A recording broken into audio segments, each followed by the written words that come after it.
Bismillahirrahmanirrahim. Assalamualaikum warahmatullahi wabarakatuh.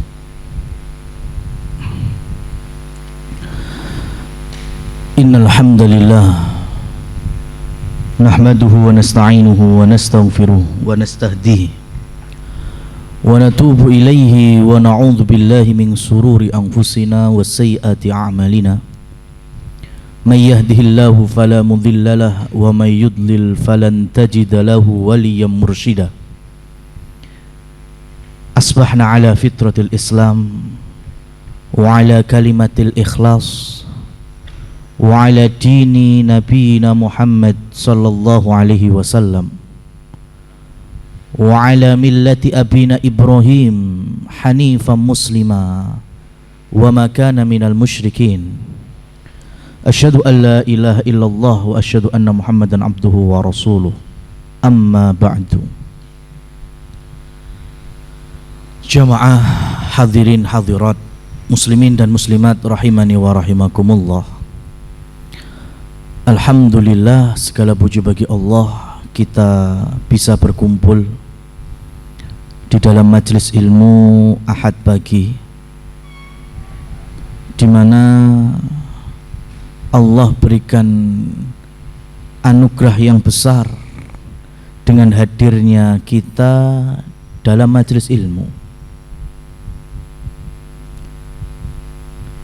Rasul sallallahu alaihi wasallam menyampaikan kedudukan, fadilah ataupun keutamaan dengan hanya memakai kalimat majtama'a qaumun atau yang semisalnya, selagi hadir ada di majelis ilmu. Rasulullah sallallahu alaihi wasallam tidak menyampaikan barang siapa yang mudeng di majelis ilmu, enggak. Barang siapa yang fokus perhatian mempeng di majelis ilmu, enggak. Rasul hanya menyampaikan siapa yang hadir. Ini kan motivasi yang bagus sekali bagi kita.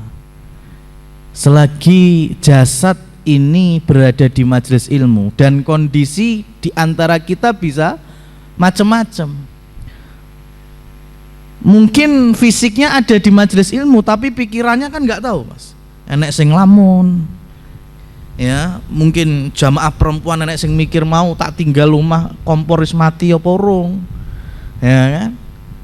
Tidak mengaruhi terkait dengan pahala di majelis ilmu. Bahkan kalau hadirnya kita di sini mbek teklak tekluk sampai tidur, itu pun masih tercatat menuntut ilmu.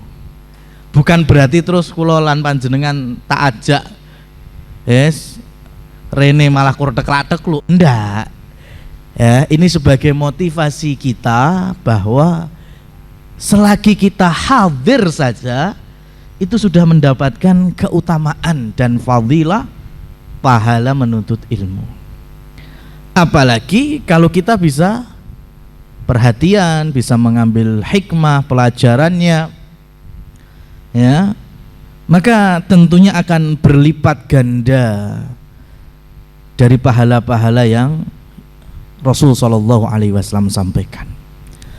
Dan lebih khususnya lagi, pembahasan kita terkait dengan pembahasan mengenal Allah subhanahu wa ta'ala secara keagungannya sebagai ilah satu-satunya. Pembahasan tauhid, memang kita nggak bisa jamin orang yang belajar tauhid mesti jaminannya surga, kan enggak. Tapi setidaknya dengan kita mengilmui tauhid, kita tahu jalan menuju surga. Ya, kan kita nggak bisa menjamin siapa yang belajar tauhid hari ini pasti masuk surga, nggak ada jaminan. Tapi setidaknya dengan kita berilmu, memahami tauhid dengan baik dan benar, kita mengenal, oh ternyata mencintai Allah itu caranya seperti ini loh, mencintai Rasul caranya seperti ini loh. Ya. Jangan ikut-ikutan terprovokasi dengan sebagian orang-orang yang tidak paham. Cinta Nabi aja ndadak butuh dalil. Ya, cinta Nabi ndadak butuh dalil. Jenenge cinta ya cinta aja. Lah kalau kayak gitu yo sak bejat-bejate menungso selagi muslim, Mas. Ya, orang Islam dengan lahirnya Nabi Muhammad, diutusnya Nabi Muhammad, perjuangan dakwah beliau sallallahu alaihi wasallam, ada enggak rasa cinta selagi jadi muslim? Ada apa enggak? Ada. Itu jelas itu. Orang muslim itu pasti mencintai Nabi Muhammad. Itu yang level fitrahnya aja seperti itu.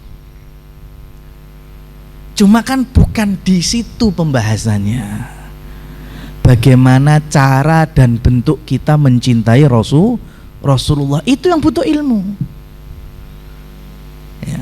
Kalau hanya kita mencintai Rasul Shallallahu Alaihi Wasallam tanpa ilmu, maka bisa jadi kita mencintai Rasul seperti kita mencintai ibu kita, anak-anak kita, ya saudara-saudara kita. Ya tentu jauh ada perbedaan di sana.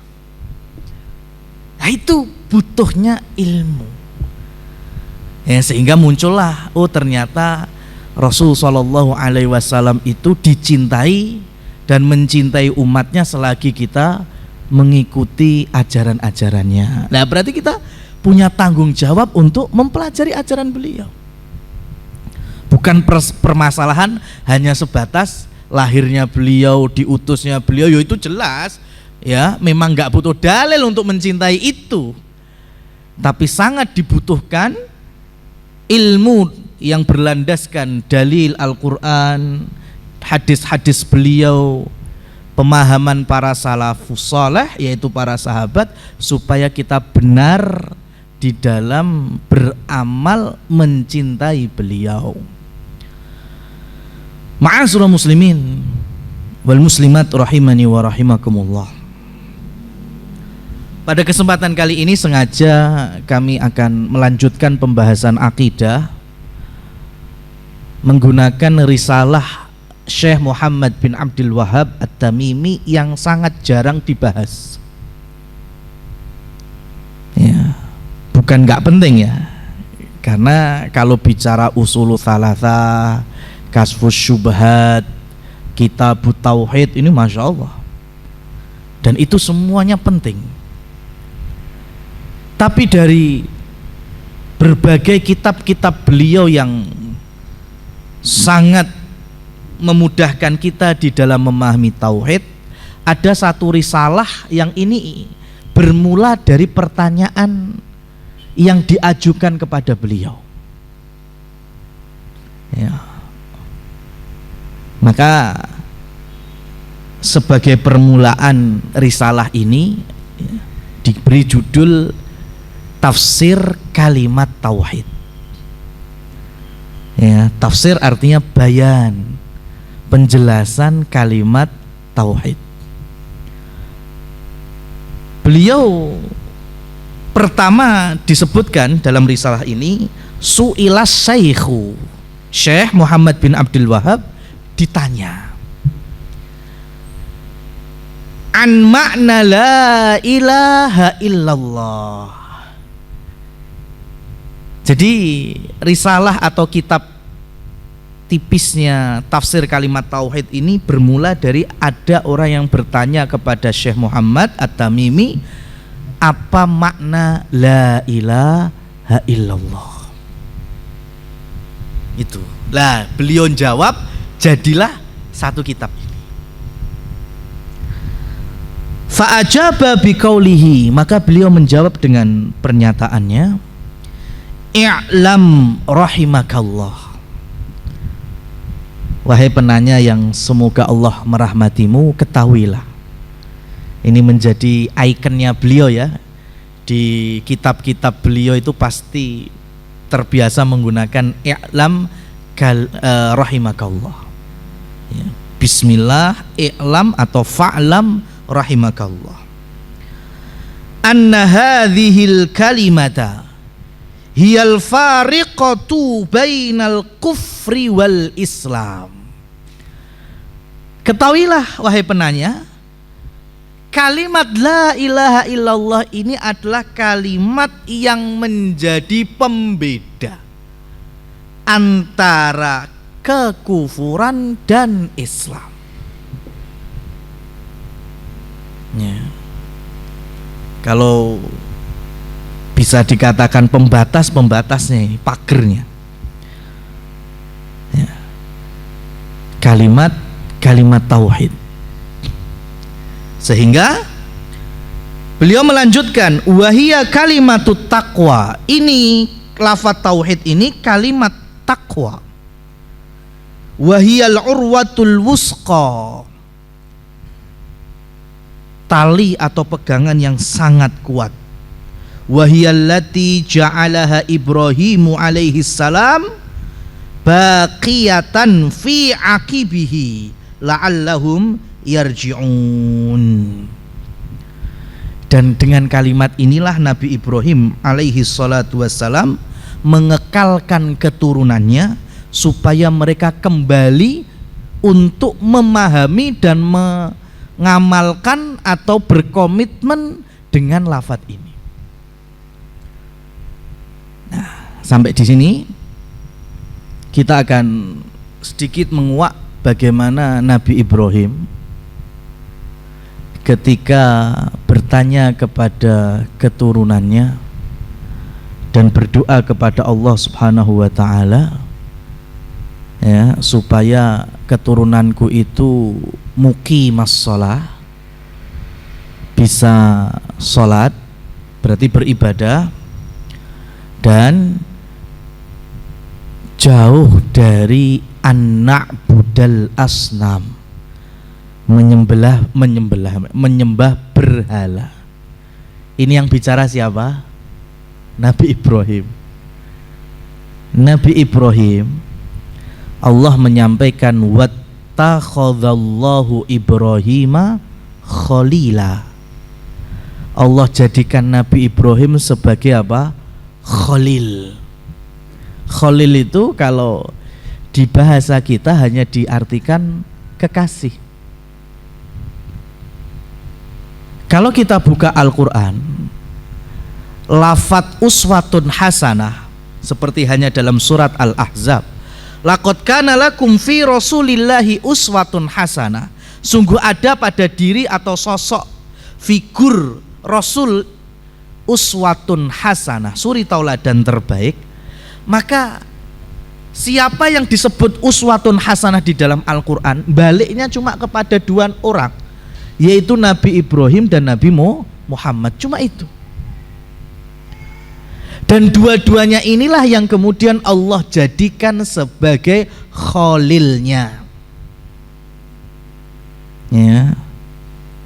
Kalau pernah mengetahui kitab Madarijus Salikin, Imam Ibnul Qayyim Al-Jauziyah menerangkan tangga-tangga kita memahami iyyaka na'budu wa iyyaka nasta'in. Itu kan ada step-stepnya. Kita pasti akan menemui mangzilah, posisi, situasi, kedudukan, macam-macam. Sampai tahapan atau kedudukan tertinggi, Allah mencintai hambanya, hambanya mencintai Allah. Yang tertinggi itu adalah mangzilah khullah.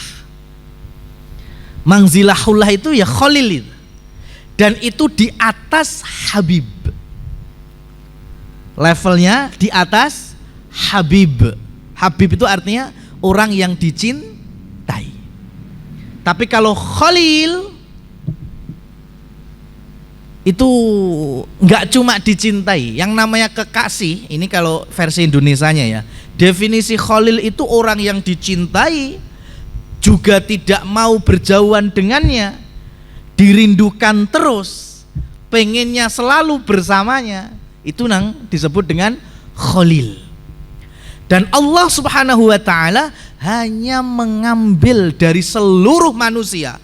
Allah pilih ada nabi dan rasul, ya, dan dari semua nabi dan rasul Allah pilih sebagiannya menjadi ulul azmi, cuma 5.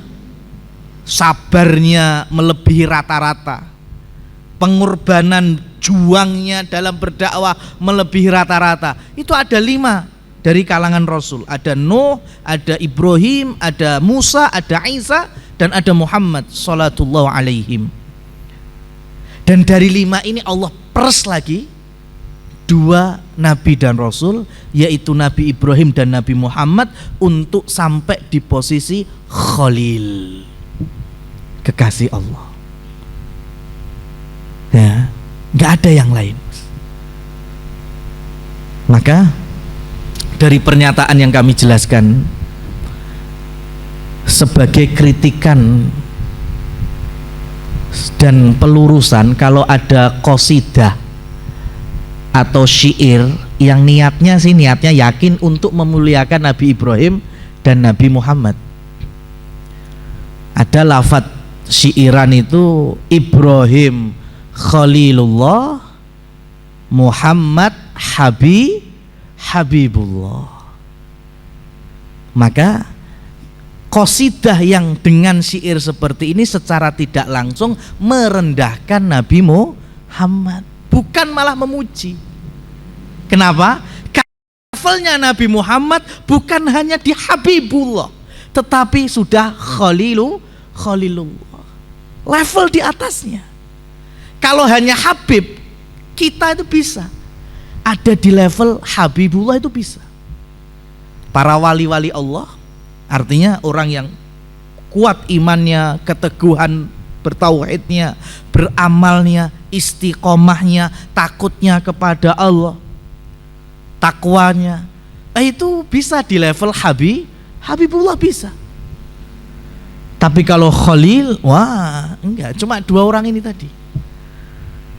Maka dengan kita menyebut Nabi Ibrahim Khalilullah, Khalilur Rahman, kok Nabi Muhammad hanya Habibullah, berarti merendahkan beliau. Karena level Habib itu di bawah Khalil, dan Nabi Muhammad selevel dengan Nabi Ibrahim di posisi kekasih Allah Subhanahu wa ta'ala. Nah sekarang Nabi Ibrahim yang bergelar Khalilullah saja itu masih berdoa kepada Allah Subhanahu wa ta'ala supaya anak turunnya tetap sholat, artinya beribadah, dan beribadahnya ikhlas murni kepada Allah, dan supaya mereka jauh dari menyembah berhala. Artinya apa?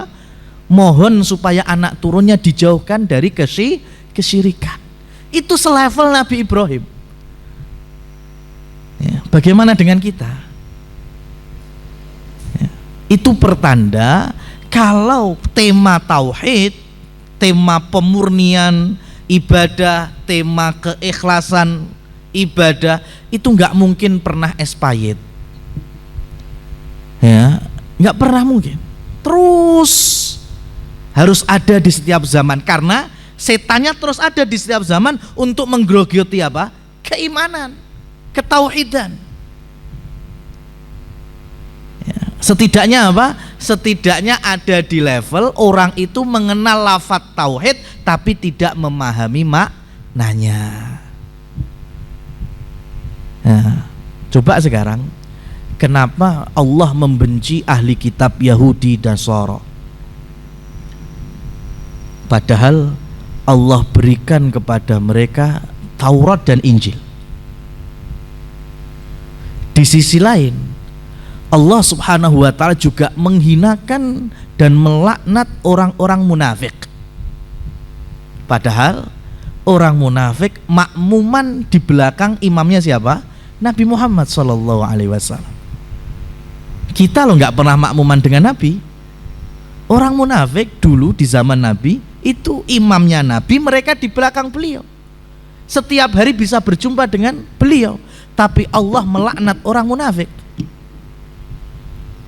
Kenapa? Karena di satu sisi sebagian dari mereka tahu akan kalimat tauhid, tahu akan bagaimana cara beribadah, tahu akan syariat-syariatnya Allah, tapi mereka tidak mau mengamalkan. Dibenci akhirnya, dilaknat oleh Allah Subhanahu wa taala. Sisi lain ada yang mengamalkan. Ya, dijak jihad, budal jihad. Dijak ke masjid, mangkat neng masjid. Ya, siapa itu? Orang munafik. Meskipun neng ngating grundel, tapi kan budal. Ya. Yang grundelnya itulah sebagai apa istilahnya, kebiasaan dan karakter orang munafik, yaitu beramal tanpa ada keikhlasan. Nah, kita ini diminta jangan sampai seperti mereka-mereka tadi. Allah berikan Quran, Allah berikan penjelas, ya, tafsirnya, Allah berikan keterangan dari hadis-hadis Rasul, itu berarti kan ilmu. Untuk apa? Untuk bisa kita amalkan. Sudah punya ilmu harus diamalkan. Dan ketika kita berilmu dan beramal, harus kita landasi dengan keikhlasan. Itulah kemudian kita menjadi masyarakat atau kaum yang mendapatkan petunjuk. Hanya punya ilmu nggak diamalkan, ya wes berarti kayak orang-orang Yahudi, orang-orang ahli kitab. Punya ilmu diamalkan tapi nggak ada ikhlasnya, hanya ikut-ikutan, hanya umume dan lain semisalnya, berarti kita seperti orang munafik. Dua-duanya dapat laknat dan dimurkai Allah Subhanahu wa taala. Nah, jamaah yang dirahmati Allah Subhanahu wa taala, maka ketika Nabi Ibrahim meminta supaya anak turunnya tetap bisa bertauhid, kita pun juga demikian. Dan kita bisa lebih bersyukur lagi karena sebagian besar kita, kan saya nggak tahu basicnya jamaah ini dari keluarga apa, tapi kan insya Allah rata-rata dari kita ini lahir dalam kondisi bapak muslim, ibu muslimah. Iya apa tidak? Iya kan? Rata-rata kita di sini seperti itu kan? Kita lahir, orang tua kita sudah muslim dan muslimah. Bersyukur ini kita. Meskipun dapat narasinya ini koyoke negatif, biasa dikenal dengan Islam turunan. Padahal saya kira dibanding nih kafir turunan, api inti pilih Islam turunan apa kafir turunan? Ayo sekarang. Ya jelas milih Islam turunan. Ya, mosok pilih kafir turunan. Ya mending jauh lebih nikmat Islam turunan. Kenapa? Karena Rasul sallallahu alaihi wasallam telah menyampaikan, kullu mauludin yuladu alal fitrah. Setiap bayi yang dilahirkan itu dalam kondisi fitrah. Artinya apa fitrah di sini? Bertauhid, mengenal Allah, ilah. Kenapa? Karena kita semuanya dulu di alam janin sebelum pindah ke alam dunia, ya, di janin, di rahim ibu kita semuanya, itu Allah sudah mempersaksikan kita semuanya. Dan kita bersaksi bahwa Allah adalah Rabb kita, Allah adalah ilah kita. Maka ketika lahir Rasul sampaikan, kullu mauludin yuladu alal fitrah. Semua bayi yang lahir dalam kondisi fitrah bertauhid. Kemudian hadisnya bagaimana? Fa abawahu yuhawidanihi au yunassiranihi au yumajjisanihi. Baru orang tuanya, entah bapaknya, entah ibunya, yang mencetak anak ini jadi Yahudi, jadi Nasrani, jadi Majusi dan lain seterusnya. Ya. Maka menjadi keturunan ya Islam turunan itu baik. Dan lebih baik lagi kalau kita sudah Islam turunan tapi kita juga belajar terkait dengan agama kita ini sendiri. Wow, itu malah top markotop. Makanya tidak perlu Islam turunan itu untuk apa? Mengulang lagi syahadat. Karena kita lahir, bapak kita sudah muslim, ibu kita muslimah. Kita pun lahir dalam kondisi fitrah. Kita beranjak remaja, balik, sholat, ya dalam tahiyat kita ada syahadat. Di dzikir-dzikir kita ada kalimat tauhid. Jadi nggak perlu untuk mengulang syahadat, termasuk akad nikah. Nggak perlu dowo-dowo dadak syahadat barang, Bapak. Emangnya kita ini dari kafir mau masuk Islam? Beda ceritanya kalau non muslim mau masuk Islam. Nah, itu baru ada tanggung jawab secara lisan mengikrarkan asyhadu alla ilaha illallah wa asyhadu anna muhammadar rasulullah. Lah kalau kita Islam turunan ya nggak butuh itu. Yang kita butuhkan apa? Mempelajari kalimat tauhid itu, mendalami kalimat tauhid itu. Ya, karena lanjutan dari jawaban Syekh Muhammad At-Tamimi, walaisal muradu qaulaha bil lisani ma'al jahli bimaknaha. Karena yang dimaksud atau yang diinginkan oleh syariat ini bukan hanya sekedar mengucapkan lisan, tapi jahil atau tidak memahami makna dari kalimat tauhid tersebut. Fa innal munafikina. Nah, ini tadi sudah kita singgung. Karena sesungguhnya orang-orang munafik yaqulunaha. Mereka mengucapkan kalimat tauhid apa enggak? Mengucapkan. Wahum tahtal kufar. Tapi mereka posisi di akhirat di mana? Di bawahnya orang-orang kafir. Maksudnya fidarkil asfali minan nar, sebagaimana dalam surat An-Nisa. Mereka ada di neraka yang paling bawah, di keraknya neraka. Padahal mereka melafalkan kalimat tauhid. Ya. Jadi kenapa Abu Lahab, Abu Jahal nggak mau mengucapkan kalimat tauhid? Karena mereka sangat tahu ini. Kalau sampai ngucap, latanya mau dikemanakan? Uzza, Hubal, ya, Manat, berhala-berhala yang ada di sekitar Mekah mau diapakan terus? Maka mereka nggak mau. Tapi kalau hanya Allah, Bismillah, Allahumma, mau nggak mengucapkan? Wow, fasih, lebih fasih dari kita. Ya, Abu Lahab, Abu Jahal, ya, Abu Jahal atau orang-orang Quraisy kafir Mekah ketika dalam perjanjian Hudaybiyah Rasul meminta Ali mengawali perjanjiannya dengan menuliskan Bismillahirrahmanirrahim, dengan nama Allah Ar-Rahman Ar-Rahim. Nah, ini sifat-sifat Allah, bagian dari asma dan sifat Allah. Lah, orang musyrikin Mekah faham ini, sopo Ar-Rahman Ar-Rahim. Kita tidak percaya itu, hapus. Kemudian dirubah cukup dengan Bismillahi Allahumma. Sing dihapus cuma apa? Ar-Rahman Ar-Rahim. Allahnya dihapus? Enggak. Kenapa? Karena mereka juga yakin Allah itu Rabb, Tuhan juga. Cuma kalau dijadikan satu-satunya, mereka itu yang nggak mau. Itu akidahnya siapa? Orang jahiliyah di masa Nabi Muhammad Sallallahu Alaihi Wasallam. Ya. Ma'akaunihim yusalluna wa yatasaddaqun.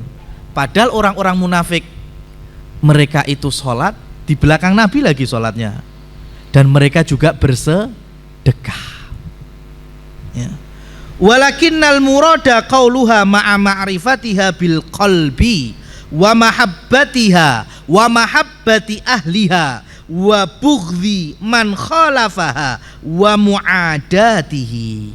Akan tetapi yang dimaksud dan yang dimaui oleh agama kita ini dalam masalah lafal tauhid adalah pengetahuan, ya, kita mengetahui secara hati, jiwa, mencintai orang-orang yang memahami atau yang saudara seiman, seakidah, dan membenci orang-orang yang berseberangan dengan itu. Ya. Jamaah yang dirahmati Allah, menjelang wafatnya Abu Thalib, Rasul mendampingi terus, bahkan di detik-detik akhir kematiannya. Rasul berseru kepada pamannya, ya ammi, kul la ilaha illallah kalimah uhajju biha indallah. Paman, aku mohon engkau mengucapkan kalimat tauhid. Sudah, ucapkan la ilaha illallah, satu kalimat yang aku sanggup berdiri di hadapan Allah, aku siap bertanggung jawab, aku siap berargumentasi di hadapan Allah bahwa engkau adalah umatku karena engkau beriman. Tapi ternyata Abu Thalib mati dalam kondisi tidak mendapatkan hidayah taufik. Berarti Abu Thalib wafat dalam kondisi kafir. Tapi Rasul Shallallahu Alaihi Wasallam cinta apa enggak? Rasul mencintai pamannya atau tidak? Cinta.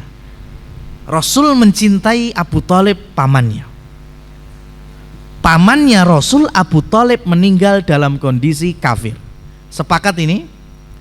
Sekarang kalau saya rubah kalimat beritanya, berarti Nabi Muhammad mencintai orang kafir. Setuju apa enggak? Saya ulangi. Saya ulangi. Abu Thalib, ya, wafat dalam kondisi tidak beriman, nggak bisa bersyahadat, nggak bisa mengucapkan la ilaha illallah. Maka kematiannya dinilai kematian orang kafir. Tapi Rasul mencintai pamannya. Benar ini? Nah sekarang kalau kalimatnya tak rubah, berarti dalam poin ini Nabi mencintai orang kafir. Setuju nggak? Kok nggak setuju? Lah terus gimana? Ya? Lu bener apa enggak? Nabi mencintai pamannya, pamannya kafir. Ya, jelas mencintai. Kalau masih kurang jelas, saking cintanya Nabi kepada pamannya sampai wafat masih didoain ampunan, sampai ditegur oleh Allah Subhanahu wa taala dengan firman-Nya, innaka la tahdi man ahbabta walakinnallaha yahdi may yasha. Muhammad, kowe ngono gak iso ngekei hidayah taufik, gak iso. Marang sapa? Marang menungso sing awakmu iki cinta. Man ahbabta itu artinya siapa? Ya, orang yang kamu cintai. Ini Allah lah yang berfirman. Allah pun menilai Rasul mencintai pamannya. Ya. Walakinnallaha yahdi may yasha. Hanya Allah lah yang, itu hak prerogatif Allah untuk memberikan hidayah taufik, ya, siapa yang Allah kehendaki. Ya, berarti dalam pamannya tadi Nabi mencintai pamannya yang kafir. Stajak yo ngono ya. Ya. Supaya kita bisa tahu nantinya kalau belajar Nawaqidul Islam, ini kitabnya Syekh Muhammad At-Tamimi juga. Ya, penggugur keislaman kita, yang bisa merobohkan syahadat kita, yang bisa memasukkan kita dalam jurang murtad. Di antaranya yaitu mahabbatul kufar wa muwalatuhum, cinta terhadap orang kafir dan berlaku loyal dengan mereka. Terus bagaimana kita mendudukkan ayat tadi dan posisi Rasul mencintai pamannya? Nah, ini saya jelaskan ya, supaya nanti antum bisa menilai mana yang harus saya benci, mana yang harus saya dakwai, mana yang secara manusia saya harus berbuat baik selagi agama saya tetap aman. Putri Abu Bakar ada yang bernama Asma. Asma binti Abu Bakar, saudarinya Aisyah tapi beda ibu. Asma punya ibu, ibunya Asma berarti istrinya siapa? Abu Bakar. Dan ibunya Asma merupakan perempuan paling terakhir di keluarga Abu Bakar yang masuk Islam. Ibunya Asma udah masuk Islam duluan. Maka suatu ketika ibunya Asma datang ke rumahnya Asma sambil membawa oleh-oleh yang cukup banyak. Asma tahu nih ibunya masih musyrik. Maka ketika mau berkunjung ke rumahnya, Asma nyetop dulu ibunya. Bu, ntar jangan masuk rumah, dan saya belum bisa nerima hadiah darimu sampai aku berjumpa dengan Rasul Shallallahu Alaihi Wasallam. Langsung cari Rasul. Ketemu Rasul, cerita, ya Rasulullah, ibuku datang mau berkunjung ke rumahku, mau hadiah yang banyak untukku, padahal ibuku masih musyrik. Ya. Maka kemudian Rasul Shallallahu Alaihi Wasallam menjawab dengan turunnya ayat Al-Mumtahanah. Quran surat Mumtahanah, di sana ada ayat la yanhakum, tidak terlarang bagi kalian. Nggak terlarang untuk apa? Bir, melakukan kebaikan, melakukan ihsan, melakukan bakti kepada siapa? Orang-orang non muslim yang la yuqatilukum wa la yukhrijukum min diyarikum, yang tidak memerangi kalian, tidak mencederai agama kalian, tidak mengusir kalian. Ya. Maka Rasul kemudian menutup perintahnya kepada Asma, pergauli ibumu dengan baik selayaknya anak terhadap orang tuanya. Maka mulai hari itu Asma kemudian mempersilahkan ibunya masuk rumah, mengambil hadiahnya, berbakti kepadanya, terus sampai ibunya nanti akhirnya masuk Islam. Ya. Sama enggak ini dengan Rasul Shallallahu Alaihi Wasallam? Sama. Beliau cinta kepada Abu Thalib, padahal Abu Thalib kafir, tapi pernah enggak Abu Thalib mencederai dakwah beliau? Enggak. Bahkan dukung, bahkan bela, bahkan siap jadi garda terdepan, tameng kalau Rasul diapa-apain oleh orang-orang Quraisy yang lain. Dan cintanya Rasul Shallallahu Alaihi Wasallam bukan hanya di dunia, dibawa sampai akhirat. Karena nanti beliau punya syafaat dengan izin Allah, syafaat khusus untuk pamannya. Saking cintanya, yang harusnya Abu Thalib kekal di neraka dengan azab yang sangat pedih, Rasul Shallallahu Alaihi Wasallam mensyafaati pamannya dengan izin Allah, pamannya kekal di neraka dengan azab yang paling ringan. Itu salah satu bukti apa?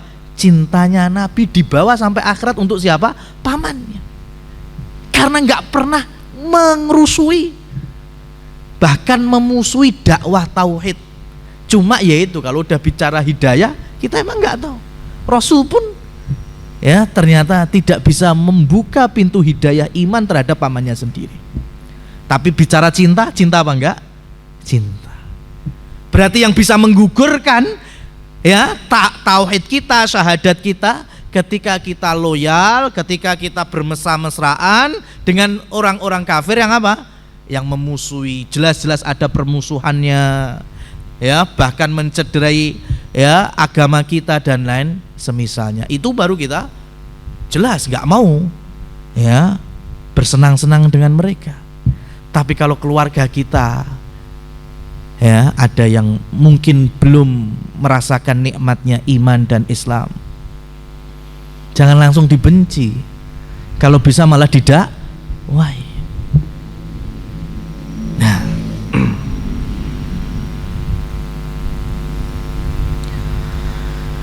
kama qala Nabi sallallahu alaihi wasallam, sebagaimana sabda Rasul, man qala la ilaha illallah.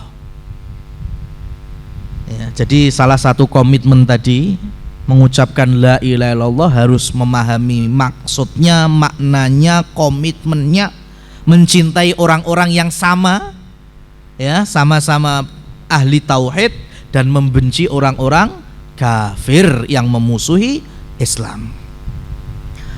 Barang siapa yang mengatakan la ilaha illallah mukhlisan, secara ikhlas, wa fi riwayah khalisan min qalbihi, dalam riwayat yang lain ikhlas dari hatinya, wa fi riwayah shadiqan min qalbihi, jujur pada hatinya, wa fi haditsin akhar, riwayat yang lain, man qala la ilaha illallah wa kafara bima yu'badu min dunillah. Ya, siapa yang mengucapkan la ilaha illallah maka bersanding dengan itu mengkufuri, mengingkari semua penyembahan-penyembahan selain Allah. Ini harus berjalan seimbang. Jadi orang Arab itu kan orang yang paling bisa memahami narasi ungkapan Arab itu sendiri. La ilaha illallah itu ada isbat, ada nafi.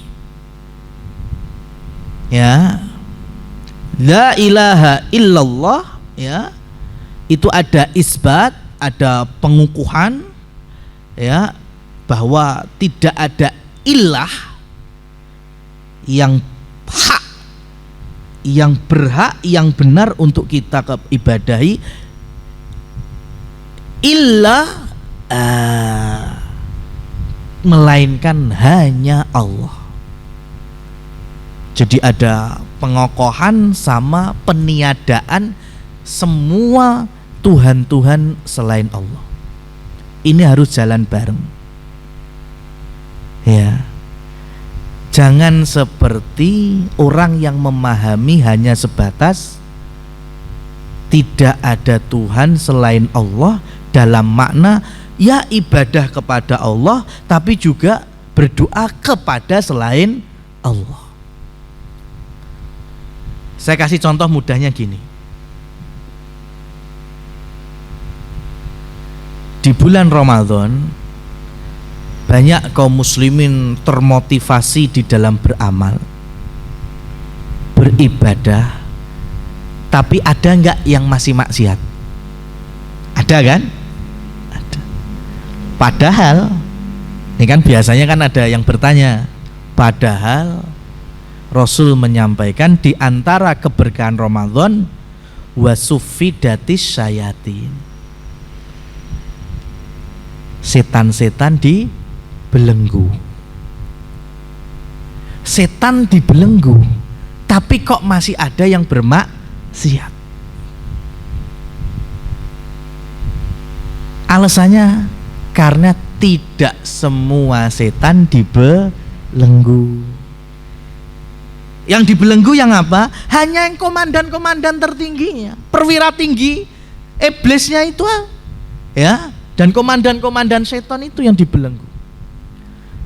Yang tamtama ya, yang kopra, setan-setan cilian itu ya masih bebas. Itu masih bisa ganggu. Dan betapa ruginya kaum muslimin kalau di bulan Ramadan masih melakukan kemaksiatan, padahal sing ganggu mung setan cilian. Kan levelnya kan berarti kita ya imannya tipis tenan itu. Lah diganggu setan cilian wae iso bubar ke Ramadan nih. Ya, padahal ganggu selama Ramadan itu setan-setan ecek-ecek. Karena yang petinggi-petingginya dibelenggu, marudatas syayatin.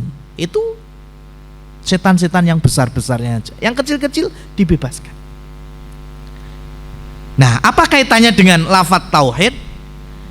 Karena Rasul Shallallahu Alaihi Wasallam tidak menyampaikan isbat sama nafi di situ. Ya, maksudnya gimana? Rasul tidak menyampaikan la syaitona illa sufidat. Ya, ini kan narasinya mirip la ilaha illallah. La syaitona illa sufidat. Tidak ada syaitan melainkan pasti dibelenggu. Kalau Rasul menyampaikan seperti itu orang Arab langsung paham, berarti tidak ada satupun syaitan yang bebas. Kenapa? Karena semuanya dibelenggu. Kok tahu semuanya? Ya karena menggunakan narasi tadi. Ada isbat, ada nafi. La syaitana illa sufidat. Ya, tidak ada setan melainkan terbelenggu. Berarti kabeh setan dibelenggu.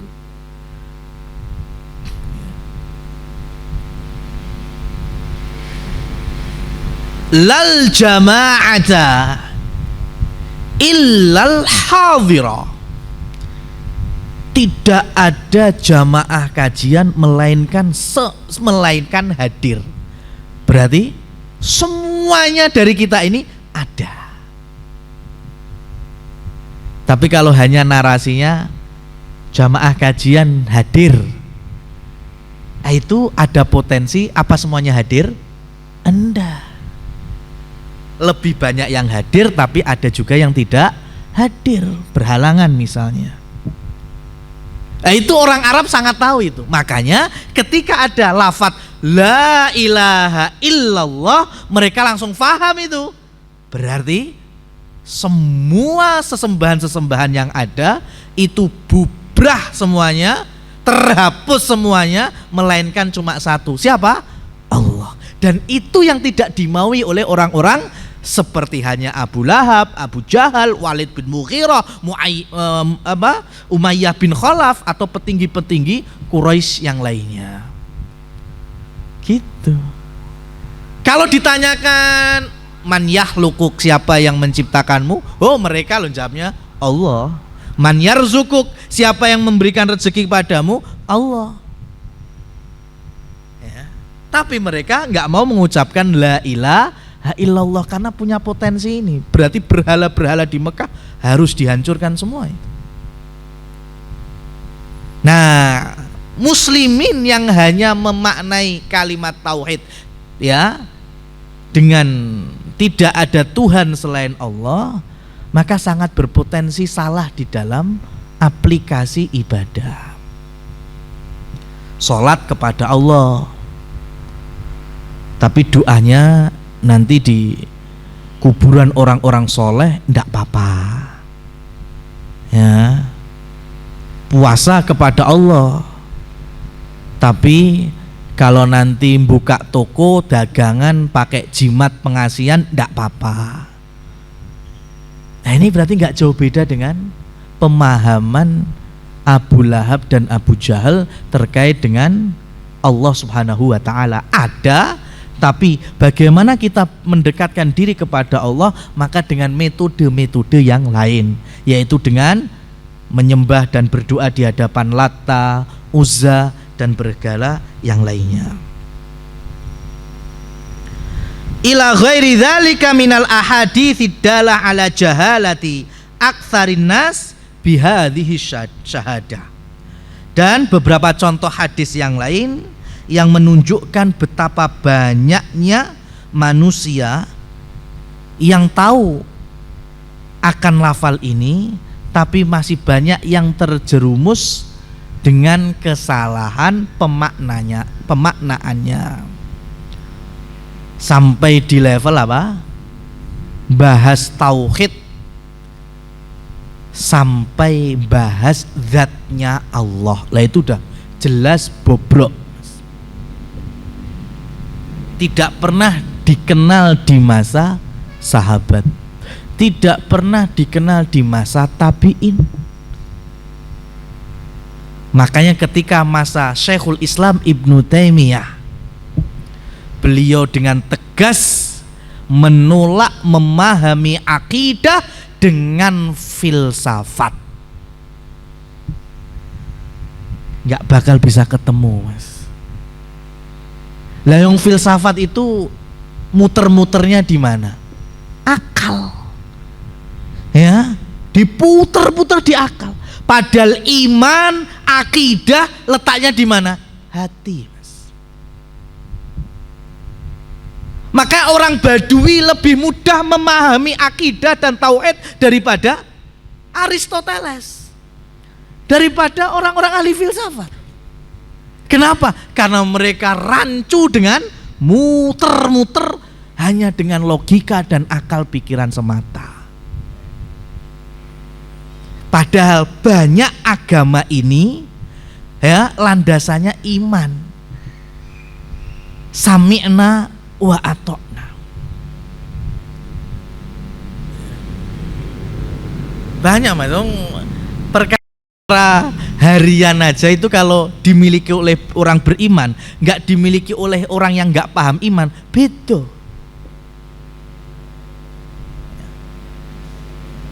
Contohnya ya, ini contoh yang hadis riwayat Imam Ibnu Majah dan lainnya. Man aqala musliman aqalallahu lahu yaumal qiyamah.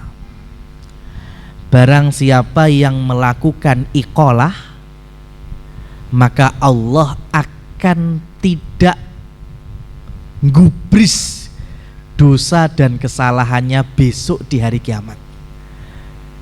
Maksudnya Allah gak ngereken, wis anggap dosane srenek. Bagi muslim yang melakukan iqalah. Apa itu iqalah? Iqalah ini bagian dari adab pedagang, Mas. Ya, ini pedagang mukmin punya iqalah, bedakan dengan pedagang yang enggak punya iqalah dan yang enggak tahu iman. Kata Rasul, pedagang yang punya iqalah terhadap muslim yang lainnya, konsumennya, maka nanti di hari akhir Allah itu enggak ngereken dosanya. Lah iqalah itu seperti apa? Nih saya kasih gambaran aja. Umpamanya saya bakul, antum konsumen saya. Contohnya beli HP ini. Saya jualan HP. Ya udah saya jual ini 1 juta. Lah kok jenengan mau deal-dealan 1 juta masuk ke kantong saya, HP berpindah tangan. Sah jual beli. Ya kan? Kemudian jenengan guna nih wis di scroll dibuka aplikasi ini macem-macem, ternyata ada beberapa item atau aplikasi atau spek yang nggak disenangi. Kok koyong ini loh, jebule nggak sesuai harapan. Kemudian jenengan datang lagi ke saya, mohon maaf nih, ternyata HP yang kemarin saya beli itu kok jebule kok nggak seperti yang saya inginkan. Ngapunten nih, kalau umpamanya saya balikan boleh nggak ya? Oh itu dengan mudahnya saya bilang, oh nggak apa-apa ya, yang penting gini HP balik, ini duitmu sak yuto balik. Itu contoh mudahnya memahami iqalah. Ini kalau pedagang yang nggak punya iman, ini masuk apa enggak ini? Enggak masuk, ya rugi. Lah iso pokoknya bar buka plastiknya tek wis medun 30%. Ya, itu kan ilmu ekonomi ya. Ya, itu ilmu ekonomi. Ayat yang paling panjang di dalam Al-Qur'an dalam surat Al-Baqarah terkait dengan utang piutang. Idza tadayantum bidainin ila ajalim musamma faktubuh. Tapi sebelum itu ya, Di Haji Wada Rasul berceramah banyak sekali, di antaranya membahas mulai hari ini, yaitu di hari Arafah, telah diharamkan secara mutlak riba Abbas bin Abdul Muttalib. Beliau pakak nih Pak Li Dewi loh. Abbas bin Abdul Muttalib itu kan paman Rasul.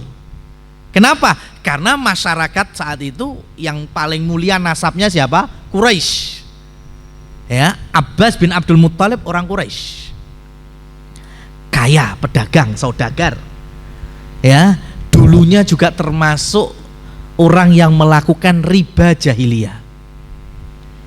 Tapi Rasul nggak menyebut dalam pidatonya Haji Wada, nggak bilang riba jahiliyah langsung nggak, tapi pakai contoh langsung paman yang dipakai nih, riba Abbas.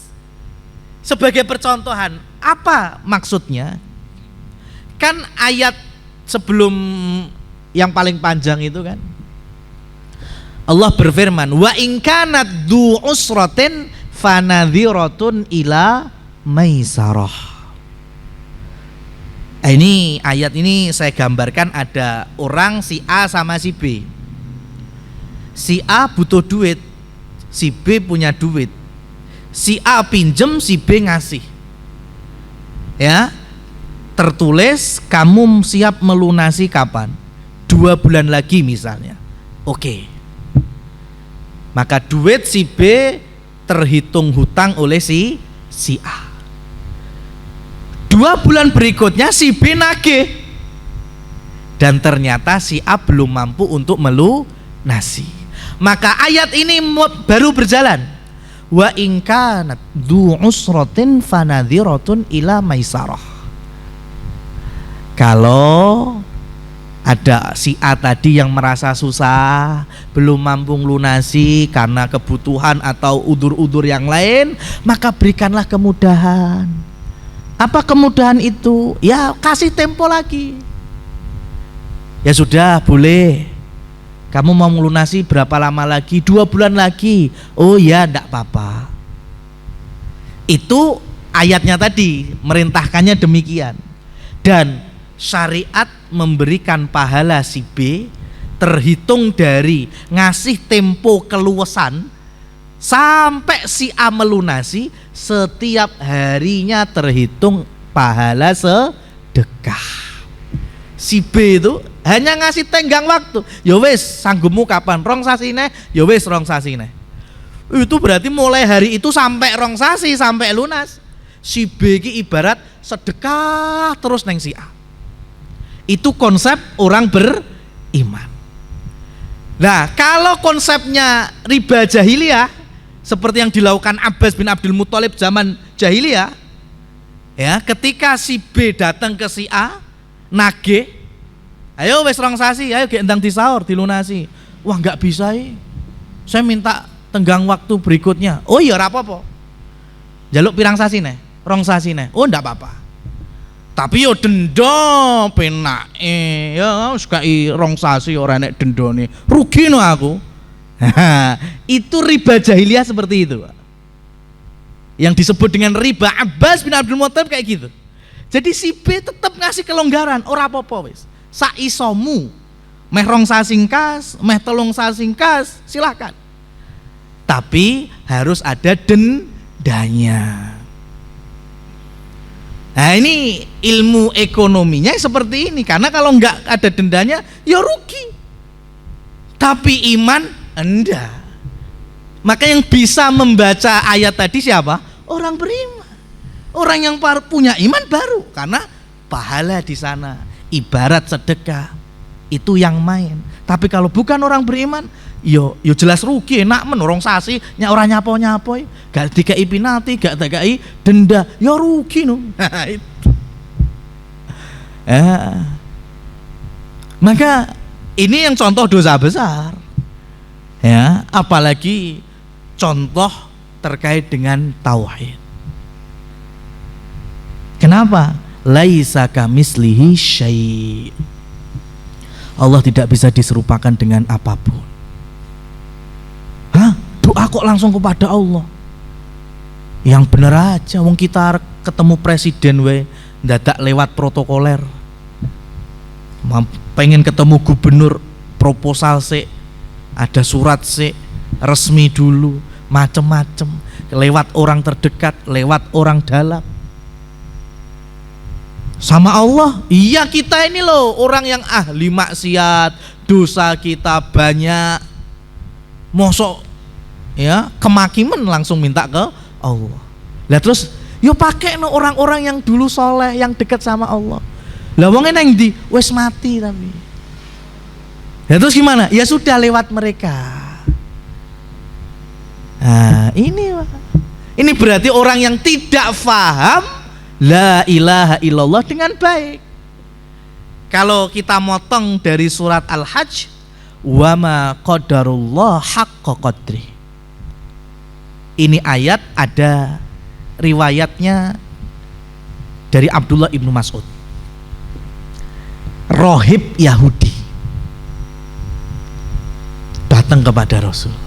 Rohib Yahudi berarti kan bukan sembarangan, orang yang tahu Taurat, ahli ilmunya Yahudi, datang kepada Rasul Shallallahu Alaihi Wasallam, dan ini ada di kitab Sahih Bukhari, Sahih Muslim. Sahih sekali ini hadisnya, muttafaqun alaih. Inna najidu, kami menemukan, ini rohib Yahudi cerita ke Nabi, kami menemukan apa? Di dalam Taurat. Ngapain? Nah, innallaha ja'alas sama fil usbu wal ardina fil usbu wal ma'a fil usbu wasairal khalqi fil usbu wa qala Allah anal malik. Ini firman Allah dalam Taurat. Kata rohibnya Yahudi, kami menemukan ada firman Allah, sesungguhnya Allah letakkan langit di salah satu jemarinya, Allah letakkan bumi, Allah letakkan lautan air, Allah letakkan seluruh ciptaannya di bagian-bagian dari jemarinya. Kemudian Allah Subhanahu wa taala berfirman, Anal Malik, akulah sang raja, akulah penguasa, pemilik semuanya ini. Ya, wa yastawi 'alal arsy, dan Allah beristiwa di atas arsy. Fadhahikan Nabi, maka Rasul pun tersenyum tertawa. Ya, sambil itu tadi beliau menukil surat Al-Hajj, wa ma qadarullah haqqa qadri. Apa maksudnya? Rasul tertawa sampai terlihat gigi depan beliau.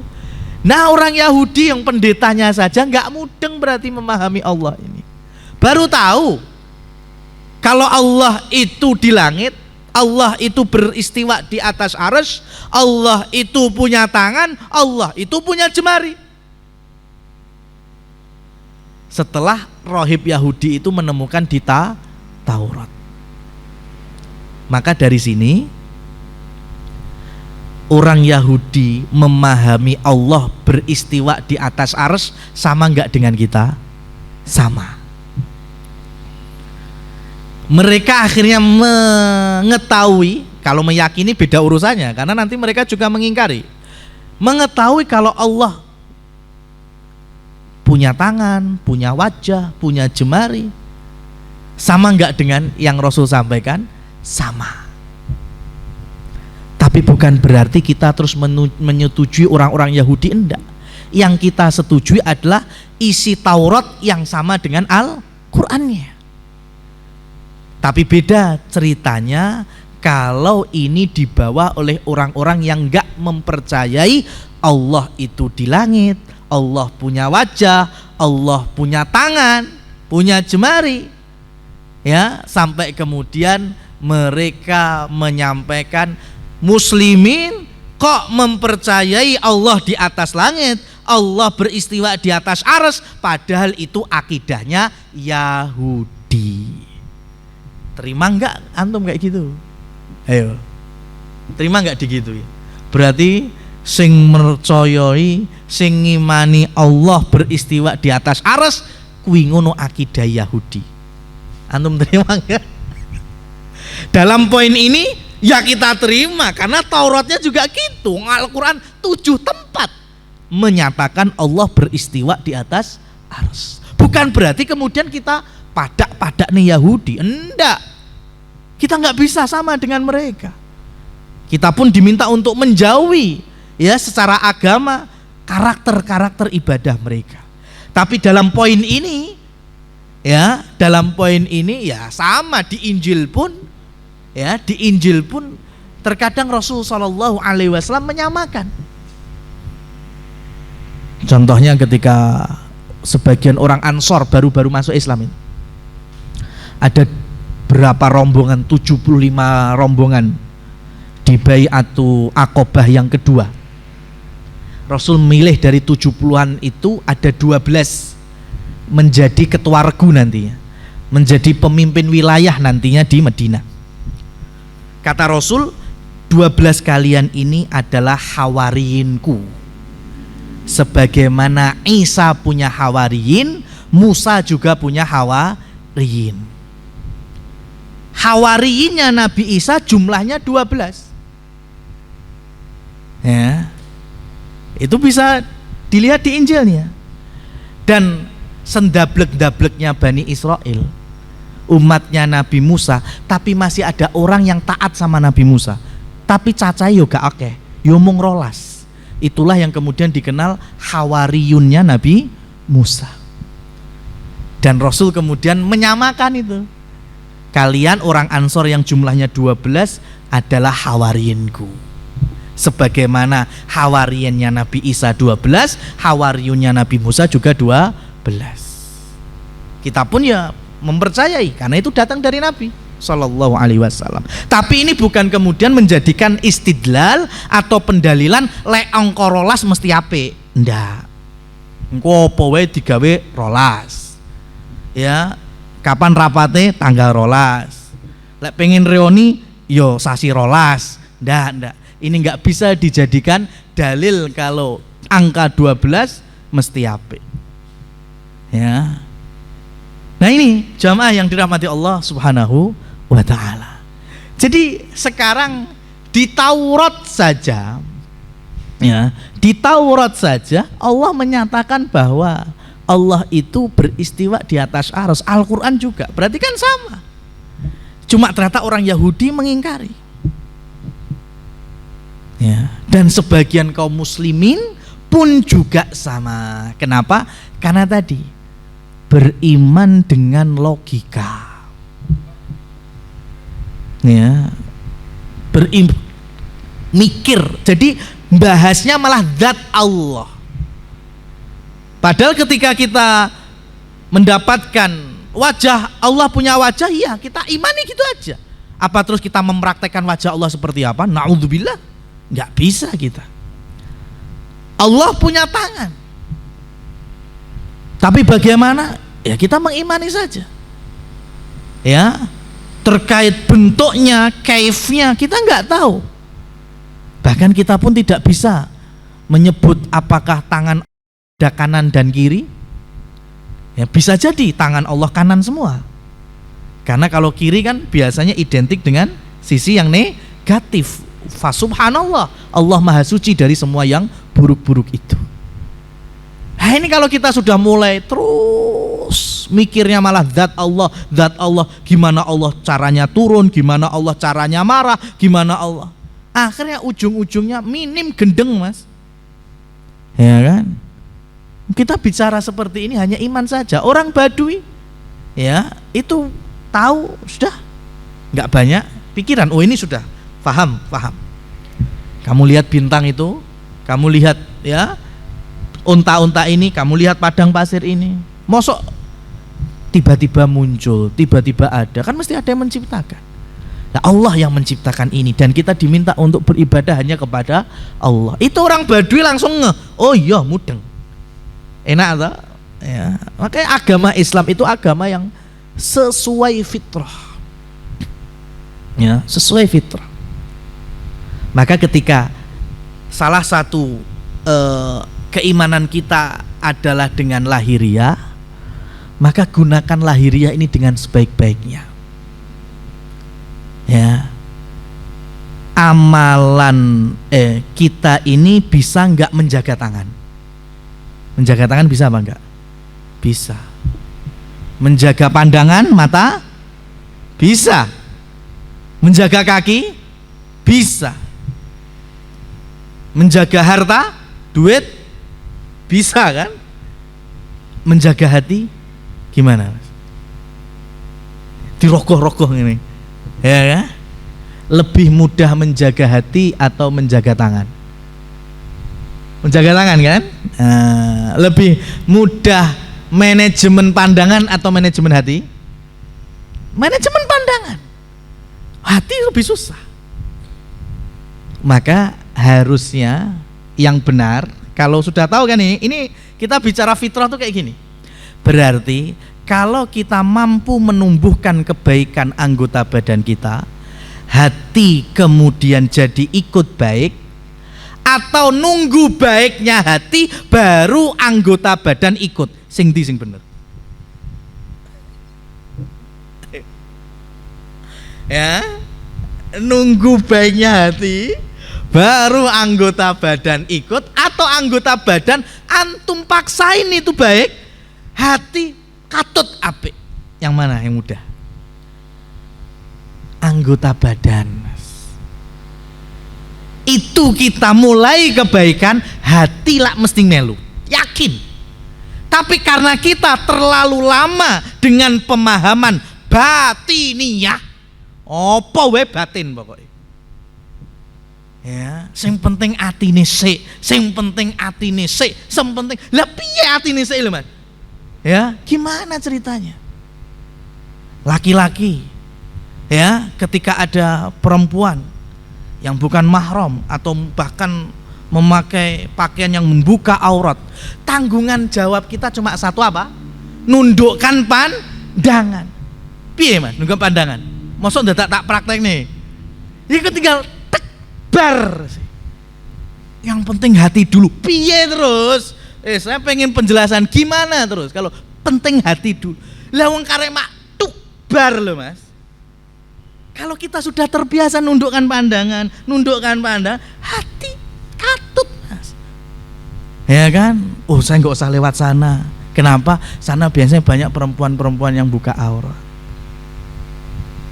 Ya. Tangan juga sama. Kita diminta untuk menjaga tangan, menjaga langkah kaki, apa saja. Kalau itu mudah. Difitnah, diapa. Rasul memberikan contoh apa? Fasakata, diam kan? Sudah diam. Dengan kita diam, sudah. Kita nggak banyak dosa, nggak menimbulkan keburukan yang lain. Nanti akhirnya terbiasa kita, apa saja sudah nggak usah banyak direken dulu, diem. Hati akhirnya juga mulai baik lagi. Itu. Tapi sekali lagi karena kita terlalu lama dengan beragama secara batin, makanya sampai hari ini akhirnya masih banyak ungkapan-ungkapan yang narasinya yang penting baikin hati dulu. Lah gimana caranya baikin hati dulu? Karena semuanya itu dari organ kita, cerminan hati, mencerminkan hati. Kalau udah jaga pandangan, insya Allah hatinya juga baik. Menjaga fisik sholat berarti kan menjaga kewajiban sholat, ya. Hati juga nanti lama-lama juga jadi baik. Nah itu. Kita lanjutkan. Fa'lam anna hadhil kalimah nafiyun wa isbatun. Nah, kalimat tauhid ini tadi sudah kita jelaskan, ada nafi, ada isbat. Nafyul ilahiyah amma siwallahi subhanahu, yaitu menafikan, meniadakan ilah, ya, semua selain Allah subhanahu wa ta'ala, minal mursalin, sampai di level nabi. Ada enggak yang mempertuhankan nabi? Ada. hatta Muhammad sallallahu alaihi wasallam, sampai nabi kita sendiri Nabi Muhammad sallallahu alaihi wasallam. Nah, jamaah yang dirahmati Allah Subhanahu wa taala, saya berikan konsep Islam yang kalau kita gunakan dengan baik ini membawa maslahat besar. Ada kaidah sadduz dzari'ah, atau biasanya dijamakkan sadduz dzara'i'. Definisi mudahnya menutup celah, ya, pintu kemaksiatan atau dosa yang jauh lebih besar. Ketika Allah mengharamkan zina, ayatnya kan wala taqrabu zina, jangan dekati perzinahan. Makanya pacaran dalam arti pacaran sebelum nikah jadikan haram. Kenapa? Karena mengarah kepada perzinahan. Pintunya itu ditutup. Kenapa khamr diharamkan? Bahkan Imam Ibnul Qayyim menyebutkan ummul khaba'ith, induk dari semua dosa dan keburukan. Karena wong lek wis mendem dhuwur, wi iso mateni, iso memperkosa, iso begal, iso ngerampok, macam-macam. Ya bangga. Makanya khamrnya diharamkan. Karena bisa membuka pintu dosa-dosa besar yang lainnya. Apalagi terkait dengan dosa terbesar adalah kesyirikan. Kami beri contoh di zaman Umar bin Khattab radhiyallahu taala anhu. Beliau Amirul Mukminin. Ada dua peristiwa besar. Saya kasih flashbacknya dulu. Di tahun ke-6 Hijriah Rasul masih hidup. Berarti kalau tahun 6 Hijriah 6 tahun Rasul sudah tinggal di Madinah. Kangen Mekah, kangen tawaf Ka'bah, kangen ibadah di Masjidil Haram. Itulah yang kemudian beliau meminta para muhajirin, ayo bareng-bareng awake dhewe sambang Mekah. Ayo kita bareng-bareng umroh. Maka kemudian sahabat-sahabat muhajirin pada berangkat saat itu membersamai Rasul, termasuk Umar bin Khattab. Ternyata belum sampai Mekah, mereka dihadang oleh orang-orang musyrikin Mekah di wilayah yang dikenal dengan Hudaybiyah. Dan disitulah tadi kita sudah sampaikan ada perjanjian Hudaybiyah. Intinya Muhammad dan rombongannya gak oleh mlebu Mekah, gak oleh umroh tahun ini. Oleh kapan? Sesuk, tahun ngarep. Dan itu gak boleh bawa senjata, maksimal tinggal di Mekah 3 hari. Wis pokoknya tertindas lah. Ya, perjanjian itu tidak menguntungkan kaum muslimin. Maka Umar saat itu minta, wah perang-perang wae Rasul. Kata Rasul, enggak, kita al-muslimun ala syurutihim. Ya, orang Islam itu menyepakati perjanjiannya sesuai dengan akadnya, sudah. Kemudian Rasul mengumpulkan sahabat di bawah pohon, disumpah setia mereka, wis legowo awake dhewe ora budal umroh saiki, balik meneh nang Madinah. Ya, sudah, disumpah semua taat. Ya, sami'na wa ata'na, sampai nanti turun ayat inna fatahna laka fatham mubina, ayat pertama dari surat Al-Fatah. Kami berikan anugerah kepadamu hai Muhammad, kemenangan yang gemilang. Nah, Rasul membaiat para sahabat, mengambil sumpah setia mereka itu di bawah pohon di Hudaybiyah. Maka pohonnya itu dikenal dengan syajarah bai'atu ridwan, pohon bai'atu ridwan. Ini temanya sama dengan perjanjian Hudaybiyah. Jadi sahabat ke Madinah ya akhirnya sedih itu nggak jadi umroh. Tahun keberapa itu? Tahun ke-6. Ternyata 2 tahun berikutnya, tahun ke-8, 10.000 kaum muslimin masuk Mekah, malah mampu menaklukkan kota Mekah. Berhala-berhala di sekitar Ka'bah habis semuanya, hancur semuanya.